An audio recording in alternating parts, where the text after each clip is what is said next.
Hi, everybody. I have to get my second computer set up here, so hopefully you'll be able to see my screen in just a minute.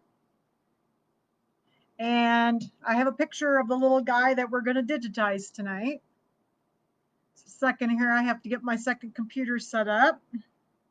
I like to come on a couple minutes early when I'm doing the classes with the computer. So just a second here.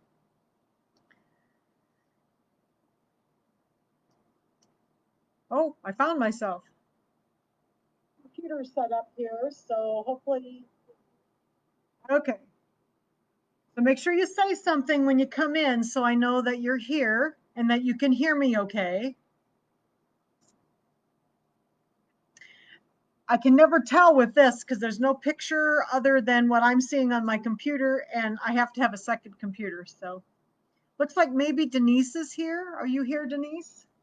There's people here, so make sure you say something when you come in so I know you can hear me. I'll try typing something to see if everybody starts coming up. Oh, there we go. I'm getting a few people. Is everybody hearing me okay? Hi, Deb. Hi, Marianne.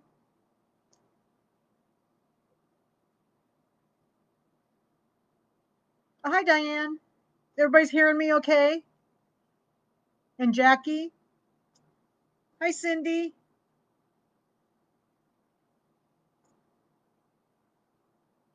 Yeah, so when I do these classes like this, um, I don't really know that you're seeing me okay. So that's why I have a second computer, because then I can join like I'm a participant, then I can see what you're seeing. It's a little hard sometimes. You can hear me well? Okay. Can you hear? Oh, hi, Kathy. Hi, Deb. Um, can you hear the air conditioner in the background? Is it too distracting? Hi, Marilyn. Hopefully it's not too distracting for you. It's very hot in my sewing room, so I have to leave it on.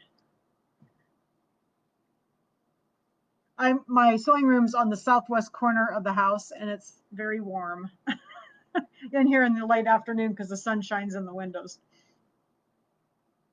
I went and got those room darkening shades that help a lot because it cuts down, the light, but it's still really hot. Hi, Marcia.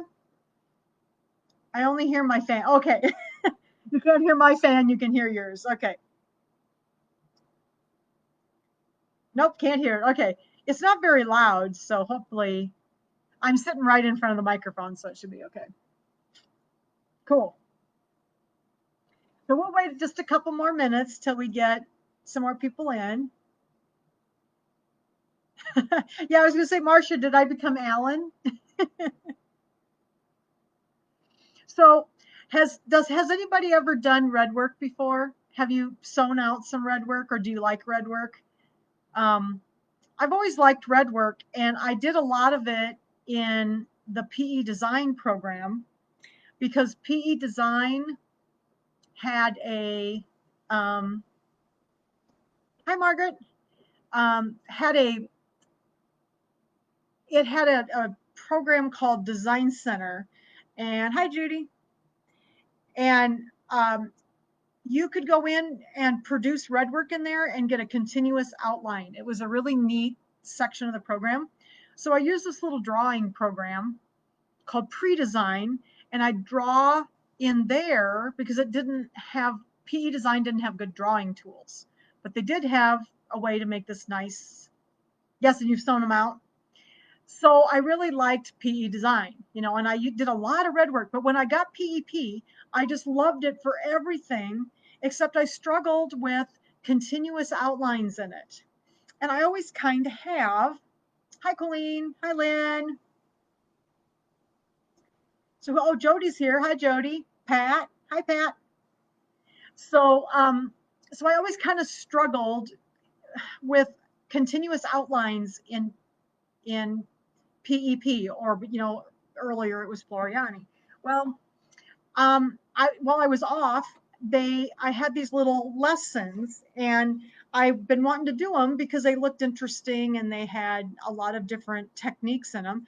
And one of the lessons was on Redwork and how they digitized it. And as soon as I went through that lesson and did their exercise, it was like a light bulb moment. You know, it was one of those light bulb moments that you get just periodically throughout your life.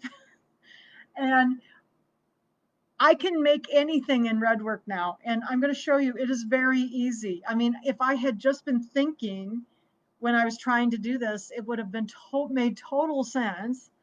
So anyway, we're going to make Redwork tonight, and it is really fun. And I'm going to show you a couple of designs that I've been working on, and you can purchase these patterns still. They're traditional, hand embroidery patterns, and I'm always drawn to those, but I don't like to stitch by hand. And so I've often digitized these in the Dream Machine. You know, the Dream Machine has that scanning function in it. And that works well for Redwork as well, because that's how I've been doing it for the last few years since we've had that. But the scan is not quite as clean as it is if you draw it in the software, because you have more tools in the software for the drawing part. So this is definitely easier, and you just have to draw and you can trace. So this is the little guy we're going to do in the class tonight. His name's Flake, and this is part of a design, a pattern. And what must have been a block of the month. So let me find the picture of that just a second here. It must have been a block of the month from a company called Legacy Patterns, and they did it in homespuns. So that's not really my thing, is the homespuns. And here's a picture of the quilt done in the homespuns. And but the blocks are large, they're simple blocks, but every month they gave. Oh, Margaret, do you have to know how to draw? No, I trace. I don't know how to draw either. So that's why I like this, because I can trace. So the Snowman Club, this is fairly old. I want to say it must be close to 10 years old. What they did is they did one hand embroidered pattern and one block each month. And then there was like the border at the top where that says the Snowman Club, and then the little snowflake blocks. So those are the ones that I made into Redwork, but I did it in on the computer so I could sew them out on my embroidery machine. And so this is one, and it's called the Snowman Club, and the company is called Legacy Patterns. So if you just go look for Legacy Patterns, the Snowman Club, they have a little website, and you can just go on and order the pattern. I want to say it's about 12 bucks. It wasn't very expensive.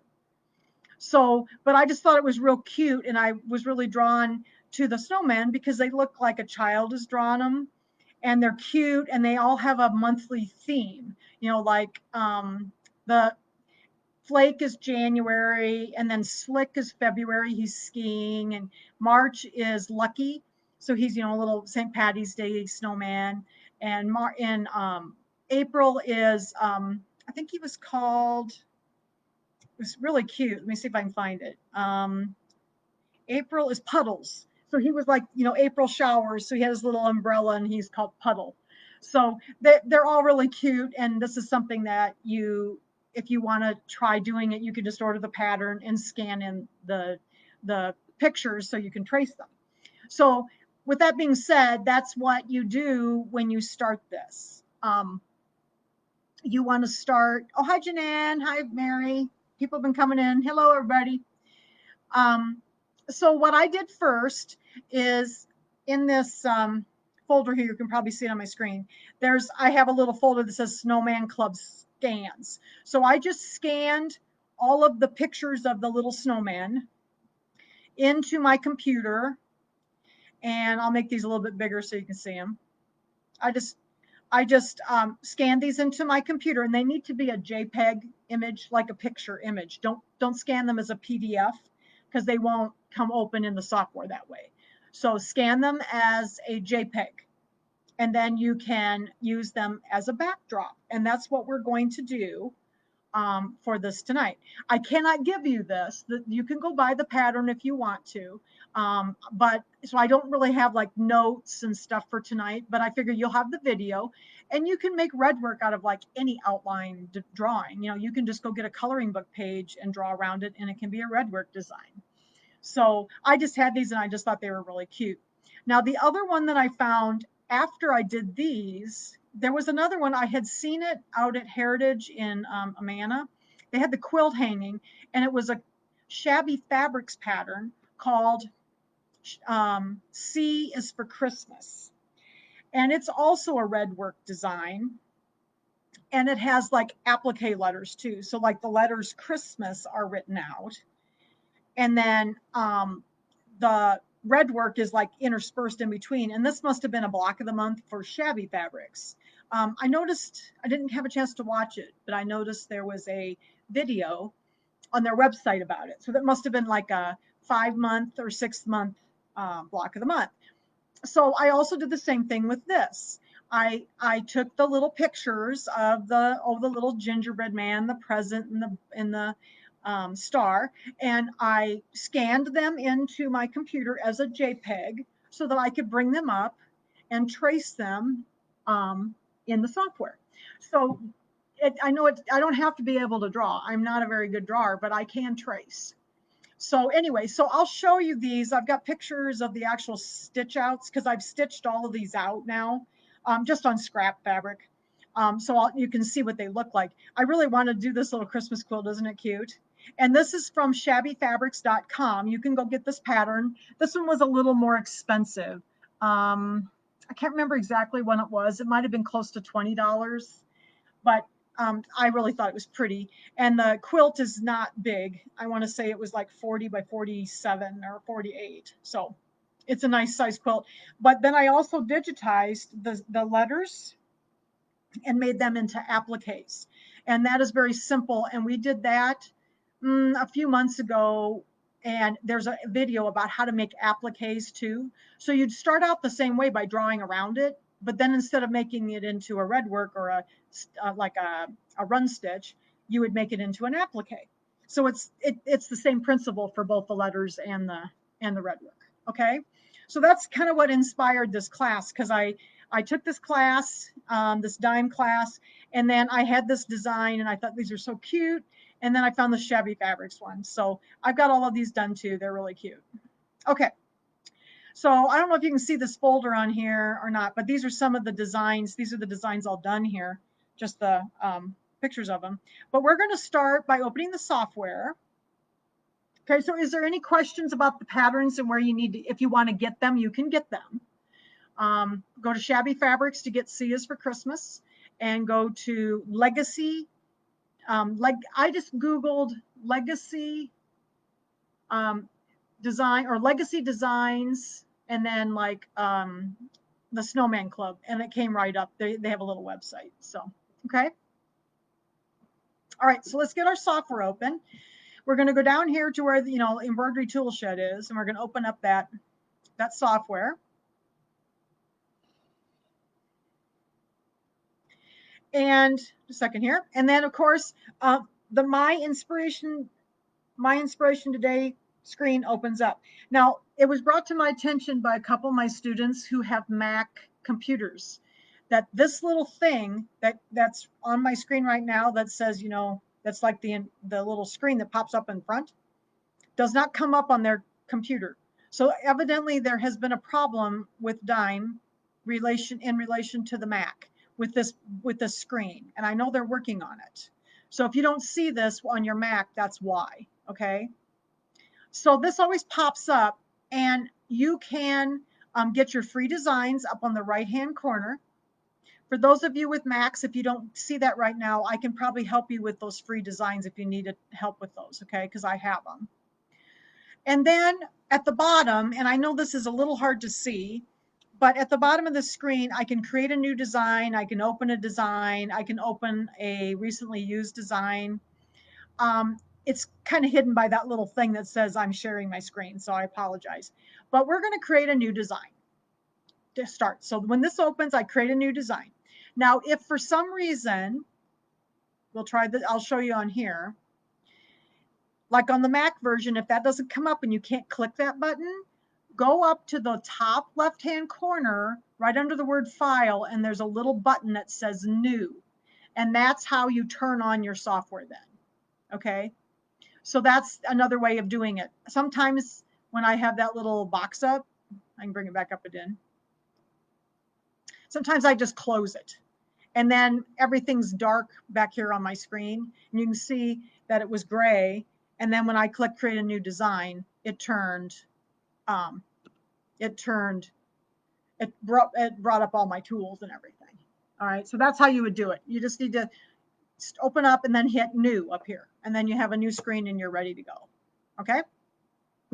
So the first thing we need to do is we need to bring something up so that we can trace it. And we're going to have to go find, we need to go find Flake. That's who we're going to do tonight. So there's two places to bring things in. You know, we can go file open and bring in a embroidery design, but that's not what we're doing. We want to trace over a piece of like a artwork, or in this case, a JPEG image. So I'm going to go to the left-hand toolbar. About halfway down, there's a little tool called the backdrop tool. And I'm going to click on that. And this opens up a, let me make this a little smaller so you can see it.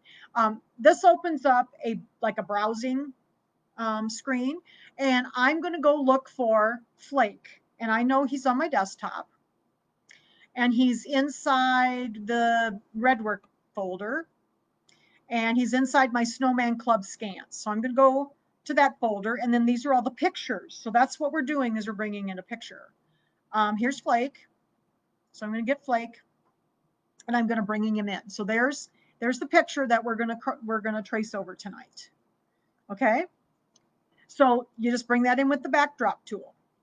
Now, when you get him in there, on the right-hand side, where the properties are, it gives us information that we can do to the picture. So we can actually resize it if necessary. There's a sizing box at the top. Now, this is the correct size for the quilt, so I don't want to resize it. I'm going to leave it as it is, okay? But when I go to trace this, when I'm using an artwork tool to trace with, it's a little bit thin and it's a little hard to see. So I am going to adjust this tracing, this JPEG that I brought in, and bring it so that it's lighter colored so that I can see where I'm tracing. So over on the right, underneath the boxes, it says adjust lightness. And I'm going to take the slider and I'm just going to make it lighter. And then I'm going to click apply. And so on the screen, you will see that my graphic has gotten lighter colored. And now I'll be able to see where I'm drawing. I'll use a darker color of the colors on the bottom. I'll use a darker one so I can see it.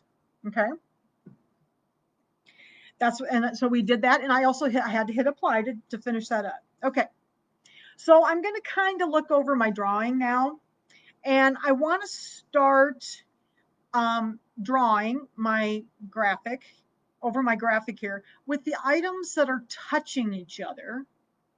I usually kind of start that way just because that's going to be the area of the design that I want to be a continuous line. So the little guy's main body, you know, the three pieces of his body, his hat, his arms, and then, you know, the snow at the bottom, those are all basically one piece. Okay. And so we'll do something at the end, and then I can actually tell you a couple, when we get on into this a little bit further, I'll tell you a couple things, but we will do some combining, and that was the magic word that made me able to figure out how to do this. So, okay. So I'm going to look at this, and I'm going to start drawing Flake, and I'm going to do maybe his hat and his body and his head and his legs, or his arms, I should say. So we'll start doing that.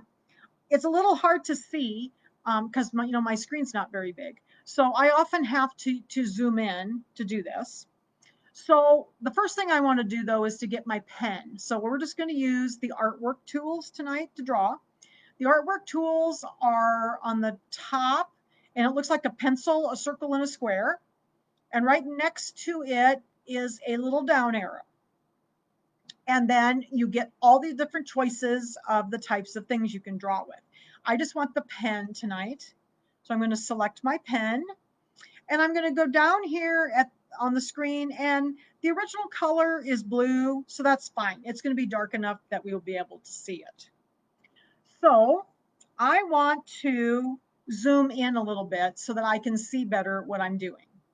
To do that, I'm going to grab my little zoom tool, which is the little spyglass over on the left, and then I'm going to like zoom in on his hat. So let's start on his hat up here. Okay, make it a little bit bigger so I can see what I'm doing. Okay, and then go back up and just touch my pen again, and it'll come back. Okay. All right, so to draw, you can see I have like a little plus sign on my cursor now. I am going to click where I want to start, and it doesn't matter where it is. And you can make as many lines as you want because we're going to make them all into one piece in a little while. So I'm going to start down here in the middle of his hat. If you want a straight line, you just click. But if you want it to be curved, while you're clicking, you hold down the control key. So for his hat, you know, his hat's curved here. So I'm going to hold the control key down while I'm clicking around his hat. So I'm just going to start clicking here. And when I want to make a straight line here at the corner, see, I want this corner to be straight. I let go of the control key. I'm going to do a straight click and another straight click down here because I want that to be pointed. And then I'm going to hold my control key down to do the other side of the curved hat. So I'm going to let go. Okay, so we're going to go down here to the end of his hat. To finish the line, you right click.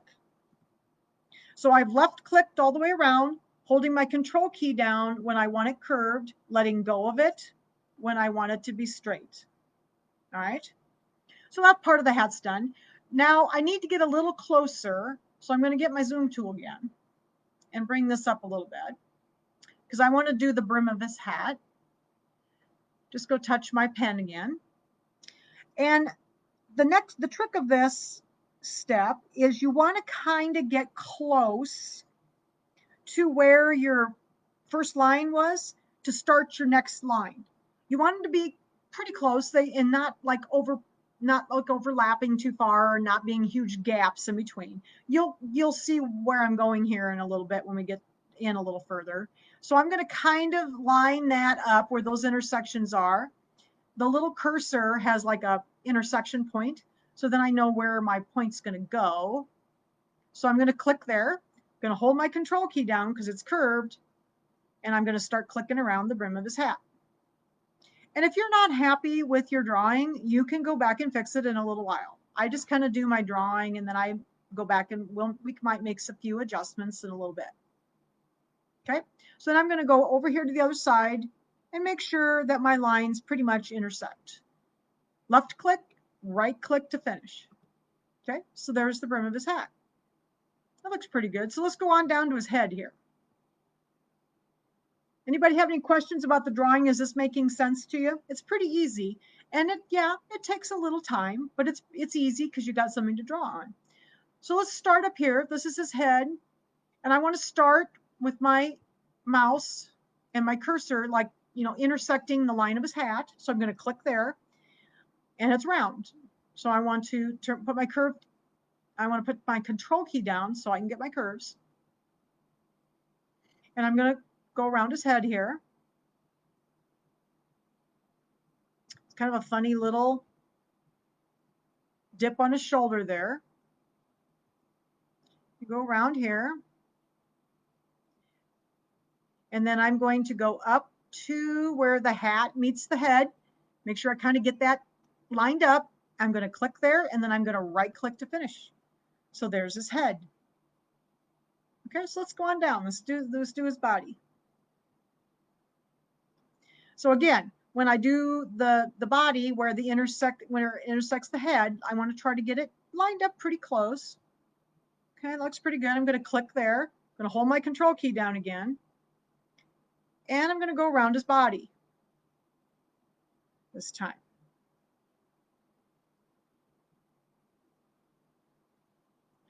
Looks pretty good. Okay, so if you're clicking along and you need to scroll over, see, I've still got my tool. That's fine. But you can go down where the little scrolling buttons are, and you can scroll over. So we're just going to scroll over a little bit. There we go. And I'm just going to keep clicking around.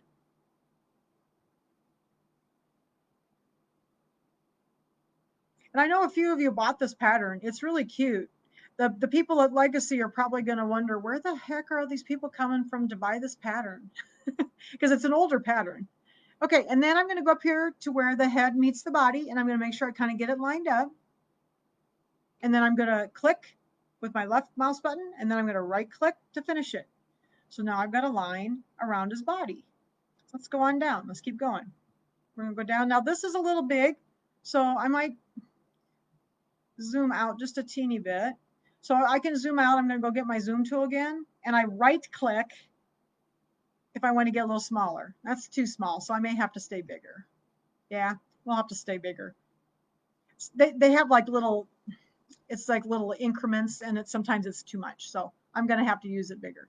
And we'll just use the scroll key. So I'm going to go back and get my artwork tool, make sure I got my pen, and I'm going to go back to where the intersection of the body and the base are. I'm going to click on that intersection. I'm going to hold my control key down, and then I'm going to go around his body. This is the lower part of his body. Just keep going around here. Now see, I'm going to have to scroll. So I can take my tool and just go over here to the scroll buttons and scroll over. Put my control key back down because we're still curved. Around here. I'll go as far as I can, then we'll scroll again. Okay, so let's get the scroll button here. There we go. Then we'll keep going. I've still got my control key down because he's curved. And what's neat, the software didn't used to do this, but it does now. It actually puts a little round dot when you have the curve, like the control key down to get the curve. And when you let it up, it's a square dot. So it's kind of neat because then you know which one it is. It didn't used to do that. I thought that was cool that they added that because it makes it visual. Okay, and then I'm going to get back up here to where the intersection is. I'm going to click with my left mouse button, and then I'm going to right click with my right mouse button to finish it. So now and remember, to fit is our friend. That's what Kathy always told us up here at the top where the zoom thing is, where that says 156 right now. I'm going to go and I'm going to go to fit so I can see the whole thing. So now you can kind of see where I've drawn. I've drawn the hat, I've drawn his head, his body, and his base. Okay, so let's go get a few more of these pieces. I'm going to zoom back in again so I can see what I'm doing. Let's do his arms. We'll do his arms now. Okay, I kind of hit the zoom a couple times. Go back and get my pen. And then I'm going to go, well, let's see, let's start down here by his body. Make sure that the body and the arm kind of intersect there. Click there. And then this is also kind of curved. See, it's not real straight. So I think I will put my curve tool down. His arm's not real straight. And then we'll go up to the top. And then I'm going to right click to finish. But now we need to put his little fingers in. So now these are straight. So I'm going to not put my curve or my control key down just to get these straight. Okay. And I'm just going to go do each one of these little lines. And they kind of intersect there in the center. That's fine. Get this one. And then right click to finish. So there's his hand. And let's scroll over here and we'll do his other hand.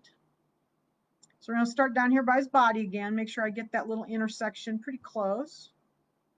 Now this one's pretty straight, so I think I'll just make this one straight. So I'm going to click up here. He has like an elbow here. And we'll go up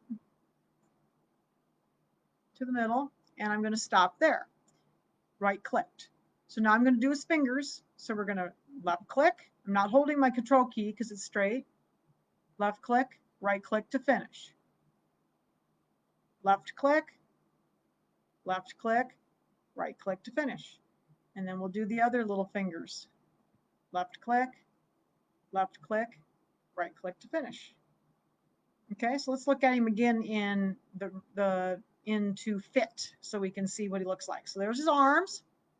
We got his arms and his body and his head. All right. So now let's move down here towards the bottom and we will work on the little snow. This was like snow down here. And probably need to zoom in a little bit so I can see what I'm doing. I have a really small laptop now, so sometimes when I'm digitizing, I have to do a lot of zooming now. I didn't used to. I had a bigger computer before, so. Okay, so we're gonna do this little piece of snow over here on the left. Go back up and click on the little pencil again. Get my pen. So I'm gonna click there where that intersection is. And I've got my curve tool or my control key down because I want it curved, because this is kind of curved. So we're just gonna click up to the other end and left click, right click to finish. Okay, so let's go over and get the other side. Okay, then we're going to kind of get that intersection lined up. I'm going to use my curve. I'm going to do the curve, so I got my control key down. Go up the other side. And then I'm going to left click and right click to finish. So there's the other side of the snow. Well, let's see how we've done. I'm going to put it to fit again. Go back to zoom and to fit. And I'm going to look and see how we've done. So it's kind of neat because sometimes I need to kind of see how I'm doing. So I can take out this backdrop temporarily so that I can look at my drawing.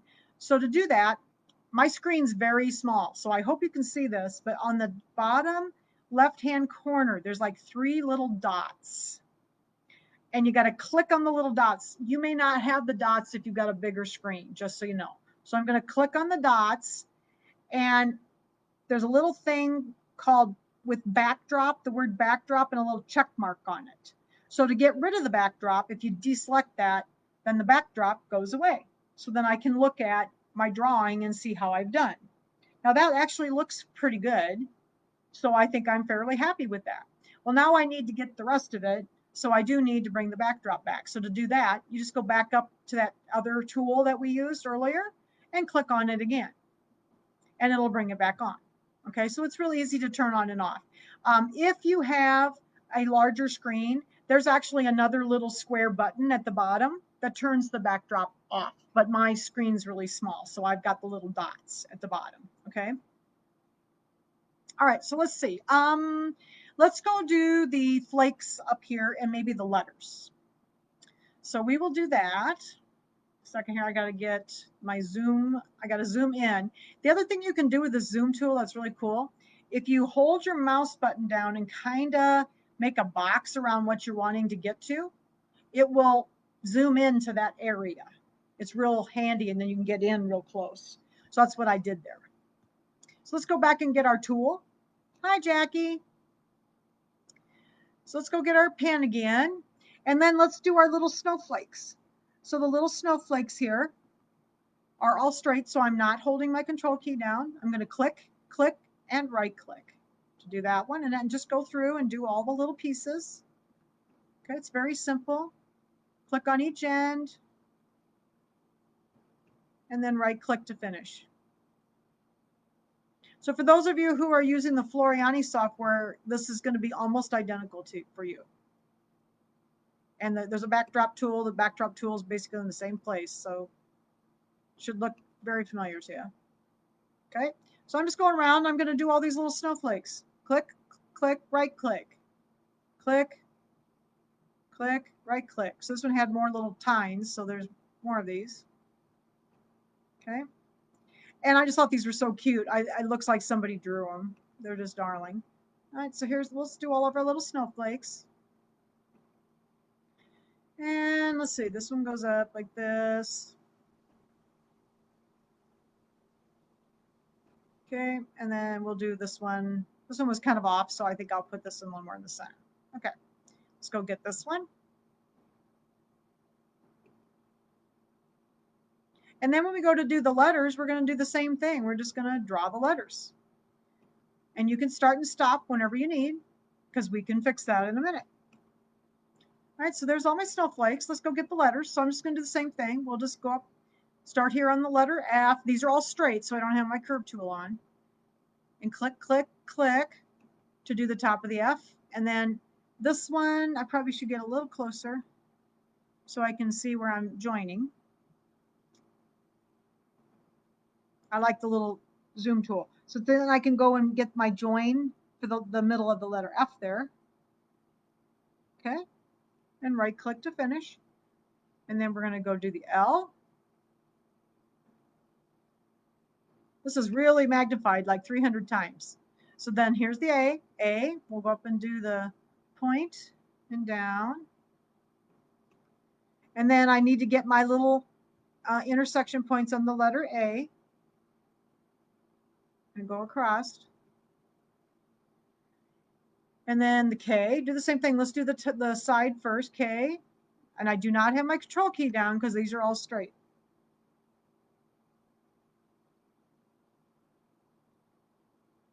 Oh, Mitzi, why are you recreating the file? Oh, okay. So these are just pictures that I'm drawing over, Mitzi, because this is actually a hand embroidery pattern. So there are no embroidery files for this. But being me, I'm lazy and I don't like to hand embroider. So that's why I'm making this into an embroidery design. So let's do the rest of the K here. And I made that my K straight. It's a little bit curved, but I made it straight. I think that's going to be okay. And let's do the E. So I'm clicking around the letter E. And as you can see, this doesn't take that long. I mean, yeah, I had to draw all of these, but it doesn't take that long. Okay, that looks pretty good. Now let's see, where are we? I think we have a couple more things to do. So let's go back to fit and look at our design here. And I think we need to go do, oh, we got his buttons on the front of his body, and then there's a couple more snowflakes. So let's go get those. Let's zoom in. How about we do the snowflakes over here? So I got my zoom tool. I'm going to zoom in on these two little snowflakes. Go back up and get my pen. And then we will do these little snowflakes over here. There's just a couple. So I'm going to click, click, and right click. Okay. Click, click, and right click. Yeah, we need to do a space too. Thank you, Mitzi. Yep, we'll do a space here in a second. I've got another thing we'll do for the face. Okay, so we're going to get these little snowflakes. I really enjoyed these. That was something I've been wanting to do, is learn how to do Redwork in here. And that was something that I spent several days doing. So it was really fun. So there's the snowflakes. So we're done with those. So let's go over here. Okay, so does everybody understand how the drawing tool works? That you have to left click on each point where you want to go, and then you right click to finish it. So I'm going to left click, right click.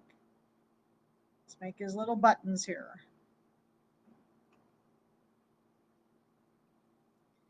And let's see. Yeah, this one's a little more wonky, but you know what? It's cute that way, so we'll just leave it that way. Okay. And no one's going to see the drawing and your design, so you know, if you want to fix some things, you can. Sorry, my cat's going to talk to me because she thinks she needs to be held. And I think I'll just leave that one alone. Let's go down to here. So if you heard a cat, it was Mitzi. I think it was Maya. She was trying to talk to me. Okay. I'm just left clicking, and right clicking. These are all straight, so I'm not doing any curves. Okay. All right. Oh, let's do his nose. So his nose is going to be traced as well. So let's just do his nose. And his nose is a little on the curvy side. So let's start up here in this corner. I'm going to hold my control key down on the edge of his nose here so that it gives me a little curve. But when I get to the tip of his nose, I'm going to let go of it so that he has a nice little point. Yeah, Patsy, I don't like to hand stitch either. This is really fun. Okay, so then I'm going to go, I think I'm going to hold my control key down for the bottom part of his nose because it's a little curvy. And like this little part's not really square here, so I'm going to go up here. And then I think I'm going to let go of it to go up to the top. I'm going to match up the two dots, left click, and then I'm going to right click to close it. Okay, so now that's one place that we may need to kind of look a little bit. So I'm going to zoom in real close on that little intersection that I just made because I want to make sure that my line is closed. And sometimes you kind of miss a little bit and you'll be just a little bit off. Okay. So to fix something that you've drawn, if you don't like the way it looks, there's a tool right below the selection tool called the shape tool. It's right below it. And I'm going to click on that one instead. And then when you click on the line, and this selected because it was the last thing I did, it shows all the little points that I just put in while I was drawing. Now, if you look real close, let me make it just a little bit bigger. If you look real close, my start and stop point for the top of his nose is a little off. It's not closed. So if I take my shape tool, I can select by just kind of like dragging around both of those, a little box around both of those points. They turn blue when they're selected. I can actually get those together. So I'm going to right click after I've selected them. I'm going to go down to align, and let's align it to the left because one of them's further to the left. So let's say align to the left, and then hit enter on my keyboard. And then now if you look close, they're all lined up and there's a nice point there. So if you get working with some of the things and things aren't lining up quite right, go back and check where you started and stopped, and you can get those points fixed with your shape tool. That also goes for, so let's go back down a little bit to fit. That also goes for if there's something you don't like about your drawing, like it's too straight, or you got kind of a jog somewhere or something, then you can do the same thing. You use that same tool, the shape tool, which is the second one, and click on the area you want to fix. And then see, like this little point here isn't quite right. So I can grab it with my mouse, with my shape tool, and I can just pull it so that it looks more pleasing. And that's how you fix. It's really easy. Just go grab. And this is a lot like other drawing programs. And like if you have like a cutting machine, the cutting machine programs work about the same way. Okay. So that's how I can go around and fix things. So, if I'm not happy with something on his head, I can go in and I can fix his head. And you just have to click on the area you want to fix. All right. So like here, down here, this little point looks a little flat. So I'll just pull this out just a little bit. And this is done with the second tool, or the shape tool. If you hover your mouse over the tool, it tells you what it is. Okay. And let's go down and check down here. I think this all looks pretty good. And remember, when you get rid of the picture, no one's going to see the picture and the embroidery design at the same time. So if they don't look exactly the same, who's going to know? Okay. So these all look pretty good. And I also, at this point, need to look at those intersections. Remember, I told you want them to be fairly close to each other. So let's go up and look at a few of these intersections and make sure that they look good. So what I'm going to do is I'm going to get my zoom tool again, and let's go up and look at his hat first. And at that first intersection we did, and make it a little bit bigger. And I'm going to get my shape tool. Now, if you look at this point, this red point right here, it is kind of hanging off inside the hat a little bit. So I want them to be a little more lined up. So I'm going to pull it back just a little bit and hit enter on my keyboard, and it moved it back so that it's more lined up with the other line. So let's go over and do the other side and see how we did over there. May have to scroll a little bit. That's the top of his hat. I think we need to go down a little bit. When it's big like this, sometimes I have to go back and forth. Okay. So like over here, see where the start point is, this green dot? See, it's not touching that line. So I'm going to grab that, pull it in a little bit. And it is important that these intersections are relatively close, because that way, I'm going to hit enter. That way, it's going to be easier for the software to find the outline so that it can make it into one outline.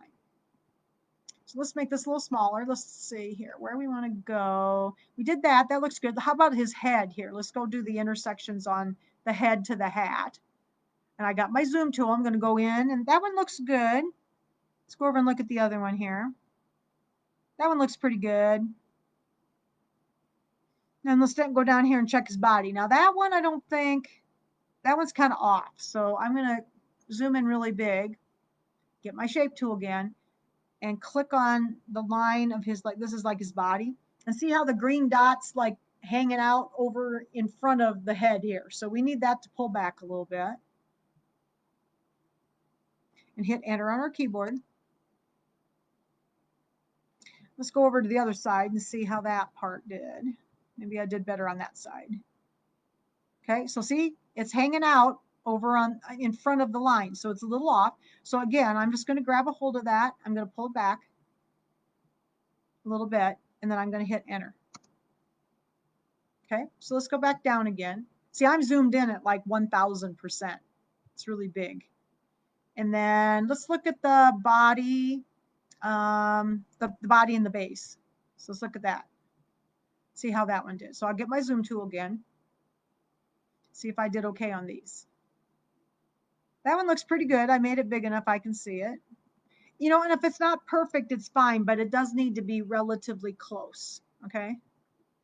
And then this side is a little off, so I'm going to grab my shape tool, click on that line, and then my red box up here, that's the stop point, means red, the stop point. Green means go, and red means stop. I'm going to pull it back just a little bit so it lines up a little bit better, and hit enter on my keyboard. So it looks better. All right, and then let's run down here and look at those where the little areas where the snow came together. That sure looks pretty good there on that side. Let's go look at the other one. And that one looks pretty good too. So I did pretty well with some of them. It works better if you try to zoom in as much as you can, because then you can really see where you're starting and stopping. So that zoom tool really helps a lot. All right, so we've got Flake all traced except for his eyes and his mouth. So we're going to use a different tool for that, because normally when you do Redwork, so often like the little round parts, like in this case, his eyes and his mouth, were done kind of like with what do they call it? French knot. Is that what I want to say for hand embroidery? Somebody correct me if I'm wrong. I think that's what they usually do with that. I was going to turn my page so I don't forget a step. Okay. And when I do these for embroidery, the embroidery machine, we can't really make a French knot, but we can make a fill. So we're going to make this actually a little fill, and we're going to use a different tool to draw it so that we can make it round. And let's go ahead and zoom way in and get the zoom tool here. And I'm going to come into the mouth and the nose and the eyes here. And we're going to, whoops, second here. Whoops, got a little too big. Let's go back up here and get our artwork tool. I'm going to click on that little arrow next to it again. And there's different tools. So one of the tools is called the Ellipse Tool. In other words, it's a circle. So we're going to use the circle tool to do this. So I'm going to click on the Ellipse Tool. And I would like my little circles here to all be the same size. So what I'm going to do is I'm going to kind of pick an eye here. And I would like them to be round. So I'm going to hold my control key down, because then my circle will be perfect circle.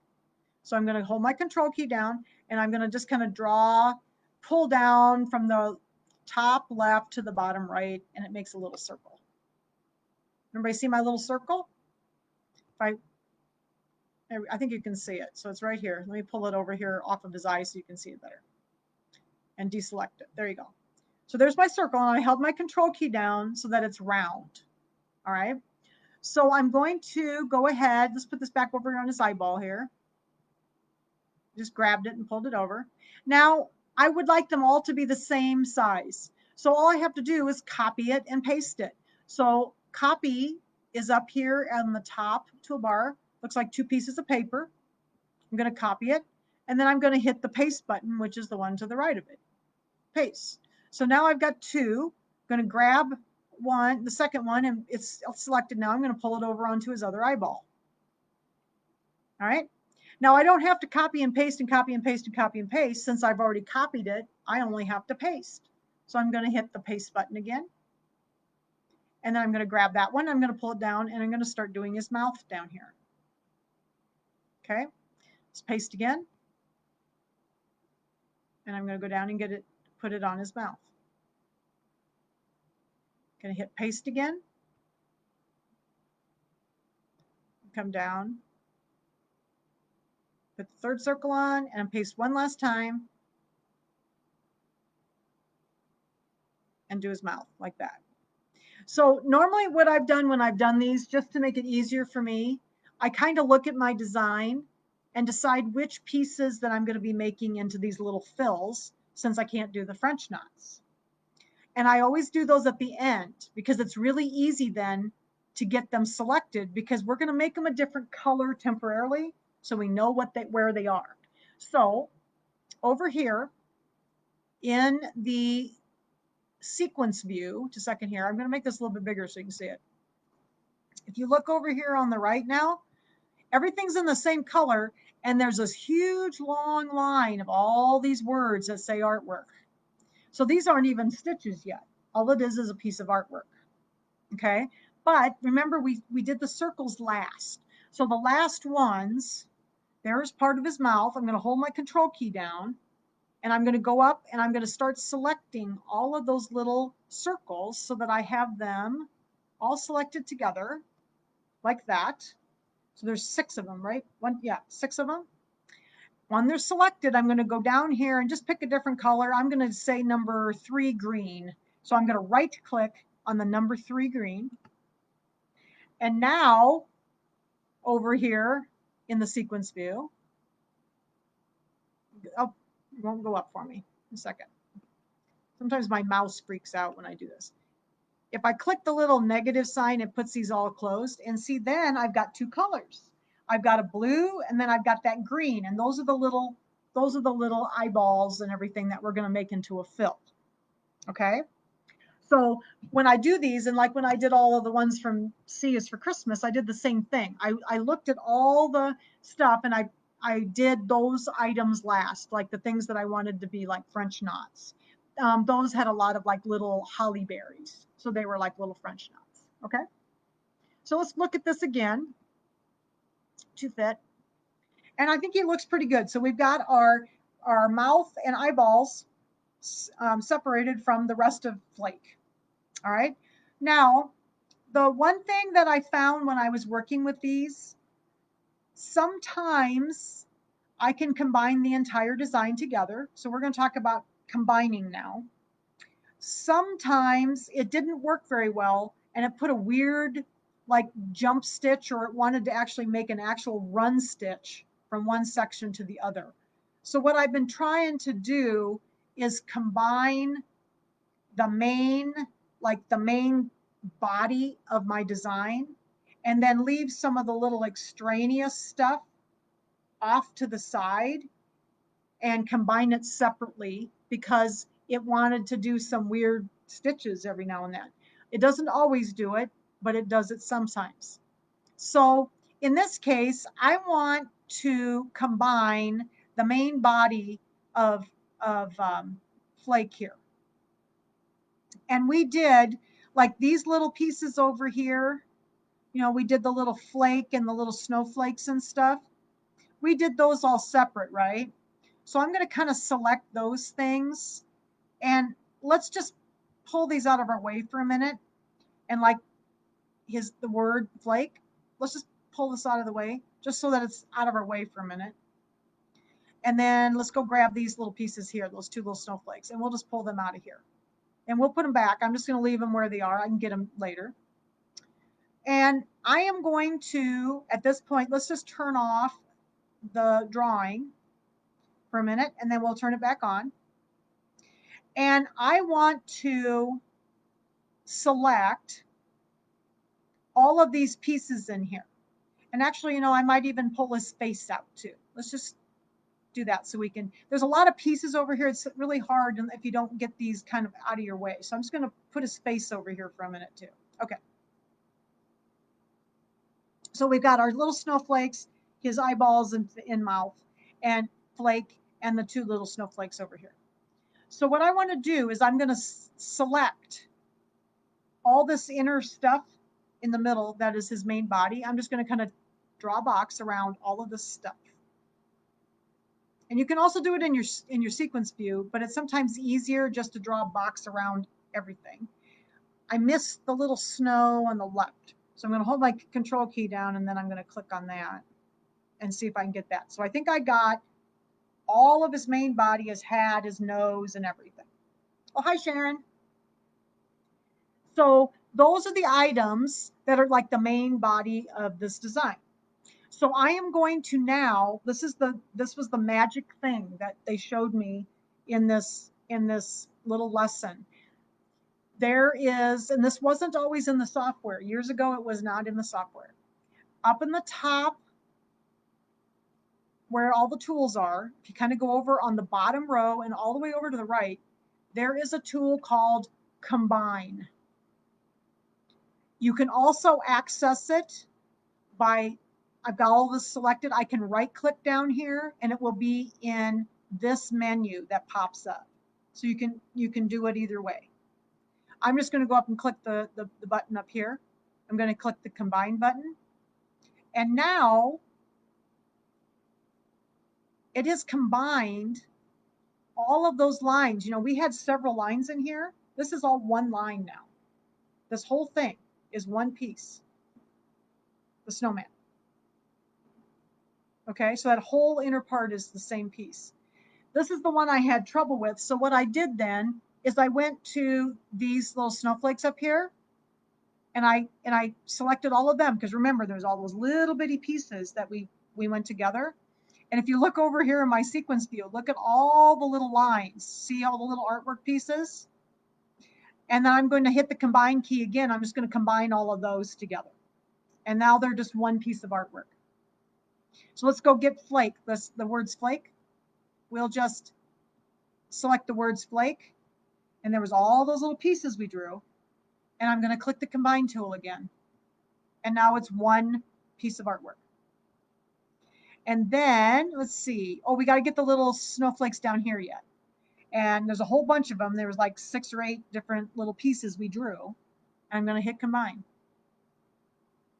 And now they're all one. So now if you look over at my sequence view, I have like 4 artworks. One of them's the main thing in the middle. One of them is the snowflakes on the left, top left. One of them is the word flake. And one of them is the 2 little snowflakes at the bottom. So you got rid of a lot of stuff, didn't we, by doing the combine? And what it does when you combine is you want to combine before we make it into stitches, just so you know. So we remember we're still got artwork over here. It says artwork. So you combine before you make it into stitches. What it did is that made that one continuous line. It's no longer 50 little pieces that we just drew. Okay, so now we need to get the stuff back where it belongs. I'm not going to combine the little polka dots that we're going to make into fills. I'm not going to combine those. But why do you combine instead of group?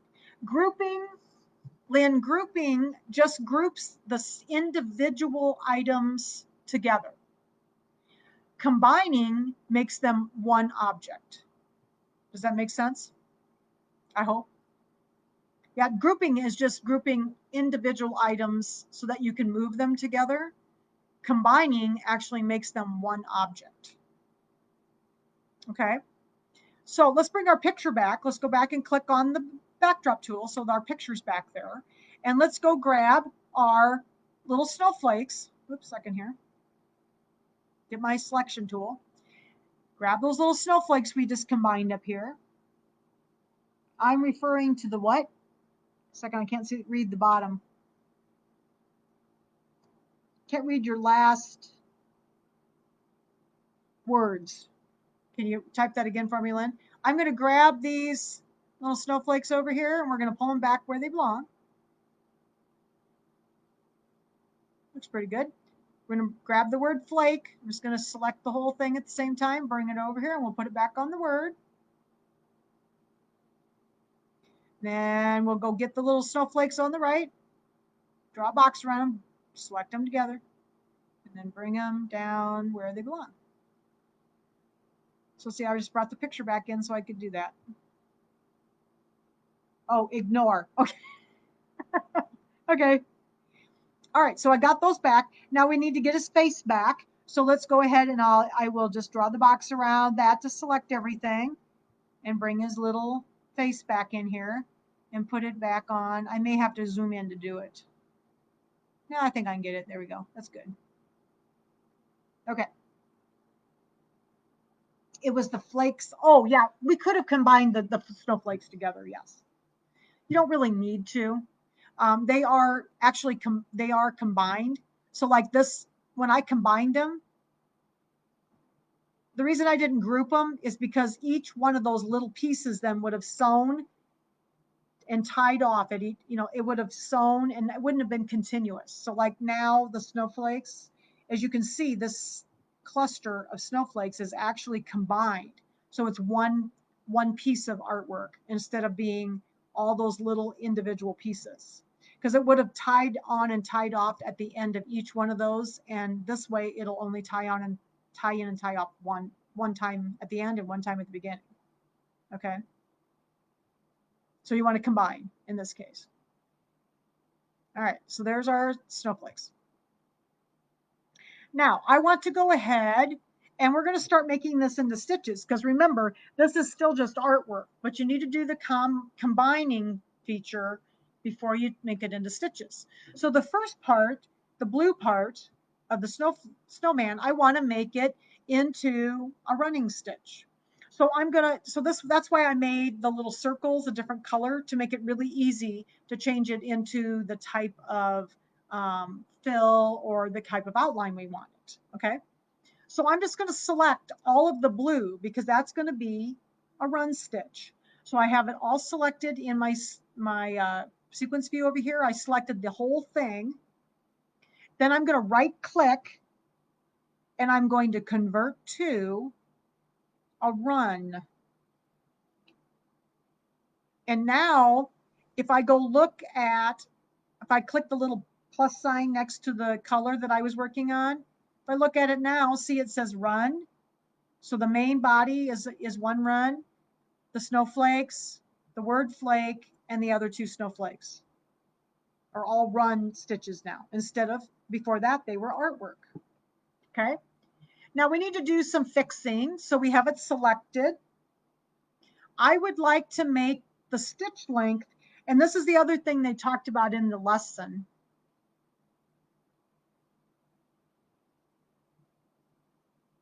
Actually, Diane, I combined those with the body and it was okay. What caused me a problem was something up in the top for some reason. They don't all do that. Like some of these that I've done, I've just combined everything together, all of the run stitches, I should say, and they've been fine. But this one wanted to add some weirdo little thing it was up in the lettering is where it did it. It was like between one of the letters. So when I didn't combine it with the rest of the design, it took that little funny stitch out. So it must have just been something with the software. It was weird. Not all of them do that. So you can combine sometimes the whole thing together and it's fine. So I've got my blue selected, which is the top, the run stitch. And I would like to make it, this is one of the things they talked about. You want to make sure that it is a very short stitch when you do this, because it's going to be more, what I'm going to say, smooth if it's of a shorter stitch. So they suggested 2.0, which is actually a very short stitch for the type I'm going to use, but it sews out thicker also. So it looks more like hand done Redwork, and it's a little thicker. So I'm going to choose the stitch length of 2.0, and I'm going to, the type is, instead of a standard, I want it to be a bean stitch. So it's going to be like a triple stitch.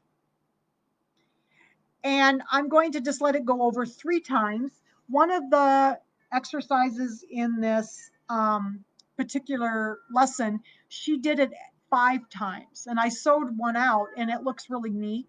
But this, it was a little too heavy for me for this particular thing, so I decided on 3. Okay. Then I have to click apply, but you'll have to give me a second. I got to pull it down here so I can find the apply button. Click apply. So now everything is a bean stitch. It is at 2.0, so it's a very short stitch. And sorry, my cat is talking to her mouse back here in the back. The other thing I like to do with all of my designs is I like them to have a tie in and a tie off, so that they don't, like, the stitching doesn't come out. I like a knot. So I'm going to go into the commands tab with, I still have that, the first step selected. Go to commands, tie in, basic. Can you hear my Mitzi? I'm so sorry. I didn't know she was in here.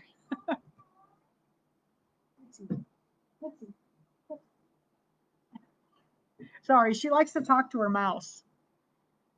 So I have tie in of basic, tie off of basic, and then I'm going to click apply. So it puts the tie-ins and tie-offs so that none of the stitches will come out. Okay. Then we need to get our little fill stitches for our eyeballs and our mouth. So I'm going to go select the second color. I'm going to do the same thing. I have all of those selected at once. I'm going to right click, and I'm going to convert to, this time, a complex fill. So I want it to be a little fill stitch. And I just chose the basic pattern, which is tatami. It's a nice, smooth, these are very small. So I just picked something that wasn't too thick and dense, because these are very small fills. So I just left edit tatami. I left everything at the default. Make sure I got to turn my page for that, I think. Second. Yeah, I left everything at the default settings. And then I'm going to click apply. So now his eyes, zoom in so you can see it, his eyes and his mouth are little fill stitches. And if I put, whoops, there we go. Let me put the realistic preview on, then you can see the little fill stitches for his mouth and his eyeballs. Okay. So they look sort of like little French knots. All right. So now we're getting close to the end here. All right. I want this all to be the same color. Now I usually make Redwork red, or something like that. This one I probably will do in red. You can do blue, you can do green, any color you want. So I'll probably sew these out in red. And I think I'm going to do the quilt, instead of in homespuns, I think I'm going to use red and white fabric is how I'm going to do this, because I like more modern fabrics, so I think I'm going to do red and white. Okay, so I am going to select all. So I'm going to go up to edit, select all. So I got the whole thing selected now. Let's go down here to fit so you can see the whole thing. Okay. And I'm going to go down to the bottom, and I want everything to be the same color. So I'm going to pick number 2 since it's a red, and I'm going to right click on the red box, and it's going to change the color, everything to the same color, and it's now all red. So if you look over here in my sequence view, see I have one area that's red. So I have, several runs. One of them is the, the main body, the little guy. One is the little snowflakes, one's flake, one's the other snowflakes. And then I have these little complex fills down here. Okay. So most of it will sew all in one outline, which is really cool. All right. Now there's one last thing that really makes these things sew better. So if I look at it right now, there's a way to look at it the way it's going to sew. There's a button at the top. It looks sort of like a speedometer thing with a needle on it. It's called the slow redraw. And if I bring that up, it then gives me this little, this little line down here, and I can click the button on in the middle here. Let's speed it up a little bit, and I can watch this thing draw. Oops, there it goes. I can watch it draw on the screen.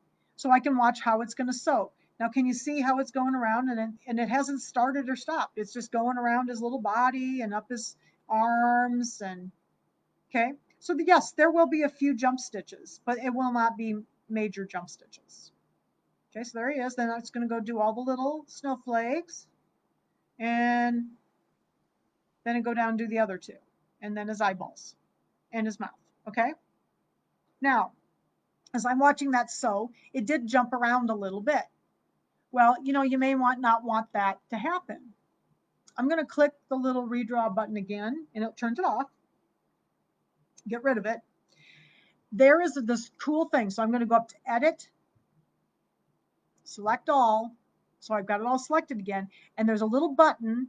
Here's the text tool. We've talked about that a little bit. And if you keep going in, about what, 2, 3, 4, 5, the sixth button, it says Optimize Sequence. Have the whole thing selected. I'm going to click Optimize Sequence. And what it does is it optimizes the way this is going to sew, so it sews the best way it can. So now if I go back to my slow redraw and sew it again, it's going to sew in a more, what do I say, a more, it's going to in a more logical order when you hit that button. So I use that at the end before I go to sew it, because then it sews out much more logically, and it doesn't jump around so much, and you don't have so many jump stitches. Okay, and that's just it's just one click is all you have to do, and it does look much better now. All right, just a second here. Let's turn that off. You click the little button again to turn it off. All right, so let's get rid of our backdrop now so we can really see Flake. I'm going to turn it off again. There's Flake, and he's all digitized, and he's ready to sew. Well, we have one more thing to do. We have to save him. Do you have written notes for this class? Jackie, I'm sorry I don't. I only have the video, but you have the video, so you can come back and watch the video. I kind of did this on the spur of the moment, and I wrote notes for myself, but I don't know that you would understand them. They're kind of sketchy, but I know what I was talking about when I wrote them down. Okay, so we're ready to save him. Remember, we save everything in PEP two ways. We're going to go File, Save As, and I'm going to, let's find someplace on my desktop to save him here. We're going to save him just on the desktop. I'm going to call him Flake. That's what he was. And I'm going to save him as a C2S file. That is the working file. So if I need to go back and fix something, I can go back and fix it. Okay, so I'm going to save that one first. Then I'm going to go back to File, Save As, and I'm going to save him again as a Brother PES version 9. And that is my stitch file, so I can put it in my sewing machine. If you have another brand of machine, you can do a different file. And I'm going to click Save again. So now I've got my two files I need. I've got my working files, so if I need to fix him, I can go back and fix him. And then I have my PES file to put in my machine. Okay, so let me show you on my desktop here in this folder that I've been working in. I'm going to show you, okay, so here's all, if I make this bigger, maybe you can see it. So here's all the different files I have. So I'll make them extra large so you can see them. So like here's, I have them all listed, and then I put the number of the month that it was. Like this one was Beach Buddies, and that one's like for July or June or July. Blossom was number 5. So you can see I have a C2S file, and the one that you're seeing the picture of it, that's the PES file. I have that little program on my computer that shows the embroidery designs as a little picture. So that really is handy. The one I have on this computer is called So Icons. It's from a little company called S&S Computing. And then they also have one, Dime has one for PEP. They have one also. This one I have the other program on because I can see my long arm formats too. I like that one here, so I use that one here. So here's Flake. You can see Flake in the middle here. But you can see I have a PES and a C2S for each file that I did. Okay. So I have all of those saved. And then I was going to show you some pictures. I can't hold them up for you since I'm sharing my screen. So I got some pictures. So here's some pictures, and they're not very good. I apologize. My camera does not, or my phone doesn't take real great pictures. But here's some of the other stitch outs of the little designs. And some of these look a little wrinkly. They're not really wrinkly because I just laid them on a table and started taking pictures of them. So here's some of the other ones. Brainy is like the September one, and Hagatha was October. This one was Boomer, which was July, and Think Snow, Scorchy. His name was Scorchy. That one is, I think it was August. And let's see. Here's Blossom and Beach Buddies. I think that's May and June.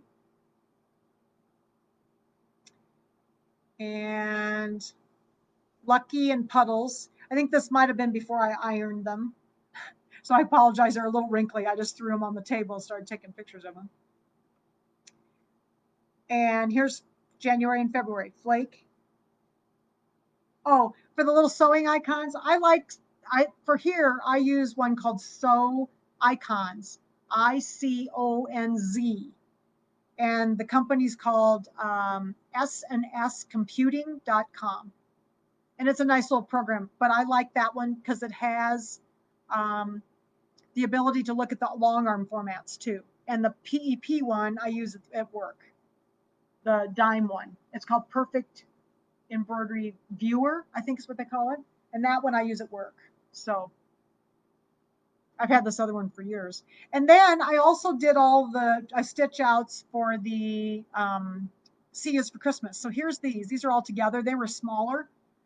And so it's not a real great picture, but here's the stitch outs for all of the little ones that I did for See Is for Christmas. I haven't done the letters yet. They were just appliques, so I didn't do those. I'm sure they'll be fine. So I wanted to stitch out the Redwork and see how it looked. Yeah, it's Sew Icons with the Z though, Diane. ICONZ. Okay, so here's the one that I did for See Is for Christmas. So these were really fun to do. These were much smaller. The designs that I just did showed you, those were done like on 8.5 by 11 sheets. They were like large blocks, and these are like 4x4 blocks or maybe 5x5. So they're smaller. So I just kind of sewed them on some scrap fabric. Now I wanted to tell you how I sewed these. I was playing around, and Redwork, it's hard to get the paper. Technically, you should be using a tearaway stabilizer on these.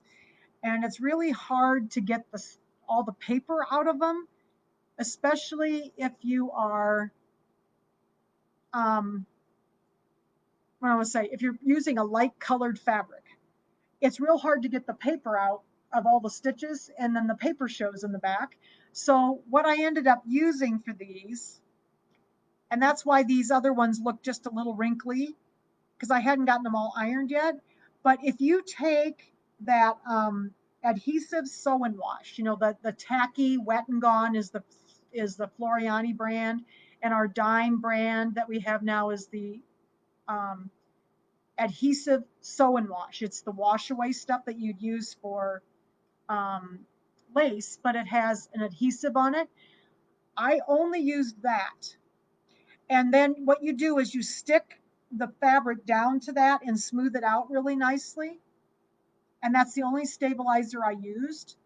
And then when I was all done, I rinsed all the stabilizer out, let them dry just a little bit. So they weren't like sopping wet, but they were damp. And then I used a steam iron and starch, and they're very flat now. I mean, I wish I could show them better. This was kind of before I got them all starched. But if you can see Noelle in this picture, it is actually quite smooth. And if you iron them with the starch before they're completely dry, it really makes them flat. And then there's no stabilizer on them. So then when you go to quilt it, because it's in a quilt, I didn't want a lot of stabilizer in them to show, and it really worked really well. So that's what I've been sewing them on. Okay. So I'll show you those two patterns again so you can see. Like this is the actual picture of flake stitched out, and you can see how flat he is. This is the fabric. My picture's not great, but you can see that there's no wrinkles or anything. And once I got them ironed again, I just hadn't gotten all of them really ironed out with starch. They really do look very nice. And then you can put it in your quilt and do the quilting and not worry about stabilizer in it. But I'll show you that second here. Let me show you that other pattern again. The two patterns so you can, if you want to find them. So here's the Snowman Club again, the whole quilt. So there's a long, thin thing at the top that says the Snowman Club, and then there was the 12 blocks, and then there's a piece block that goes with each of the 12 Redwork blocks. And they're pretty simple blocks. And then C is for Christmas. I had that one in here too, just a second. Where did I put it? Here it is. C is for Christmas also has some applique blocks that spell out the word Christmas, and I digitized those. So I did those the same way. I just drew around them. And, you know, some of them had to be combined, just like I did with the snowman, because the letter R, you know, has the inside hole and the outside, and the A has an inside hole and the outside. So I combined them, and then instead of right click, convert to run, I right click, convert to applique. And we did a class several months ago on appliques, so that information's in there. You can see how that works if you're new to the software. But this was a really fun one too. The blocks are just smaller. Okay, so that was Redwork. What do you think? Do you think you can do that? It's pretty fun, and basically all you have to do is just trace. You can use any outline design. Just find something. I did not give you these graphics because you need to buy the pattern. And I didn't have any instructions. I figured you'd have the video. You could go back and watch it again. But I really enjoyed making these, and they turned out so cute. And it was not hard. And once I got the hang of, you know, drawing and getting things on there and getting it into stitches, they just stitched out real nice. I'll bring the stitch outs into the stores so that you can come see the actual stitch outs because they are really pretty. Yeah, Colleen, you got both of the patterns, didn't you?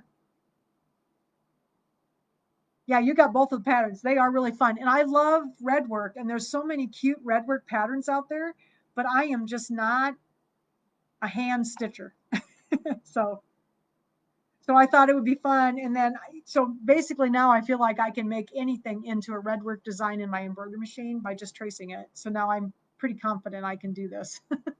So I did all of the snowman and all of the shabby fabrics one. So I've done a whole bunch of them now. So I'm feeling pretty confident now. Okay. So is there any other questions? Okay. So Denise asked if PEP has that trace wizard. Yes, it's the same basically as the Floriani software, but the one thing that I've always struggled with, and that's why I've always struggled with this, is that to get an outline with that auto wizard, and I use that wizard wand. This is what she's talking about. Let me open this up again. Let me open up the software again. There, like I could take that picture, okay, and I could get my pen tool or my run tool, and then I can choose over here. Let me see if I can get it.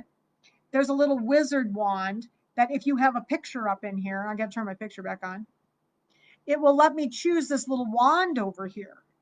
And then you can click on the line. The problem is if the line is not just the right width, it's very hard to get a clean outline, Denise. And it's very hard in the Floriani software, and it's very hard in this software.